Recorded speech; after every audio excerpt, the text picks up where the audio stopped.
নিঃসন্দেহে ভালো একটা উদ্যোগ ফুটবল খেলা দেখাটা। বিগত দিনগুলোতে আমি খেলেছি, এখন দর্শক হিসেবে উপভোগ করতেছি। এটা আমার কাছে অনেক একটা নতুন অভিজ্ঞতার ব্যাপার। আমি চাই প্রতিটা অঞ্চলে, প্রতিটা থানাতে, প্রতিটা ইউনিয়নে, প্রতিটা মাঠে খেলা ফিরে আসুক। যুব সমাজ মাদকমুক্ত হোক। মাদকমুক্ত হওয়ার একটা মাত্র উপায়, সেটা হলো খেলাধুলা। খেলাধুলা কোনো বিকল্প নাই। আমি চাই দেশ পড়ালেখার পাশাপাশি খেলাধুলা উন্নতি করে দেশের সমৃদ্ধি বই আনুক, এটাই আমি প্রত্যাশা করি একজন এক্স প্লেয়ার হিসেবে। না, বাংলাদেশ ন্যাশনাল টিমের বর্তমান অবস্থা অবশ্যই অনেক ভালো।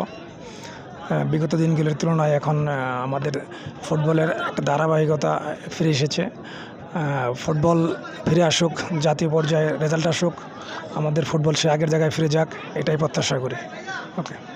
তো আপনার কাছে জাতীয় টিমেরই ক্যাপ্টেন হিসাবে একটি হলো যে, তো আমরা আশা করি যে কত সালে যে বিশ্বকাপ খেলাবে কিনা।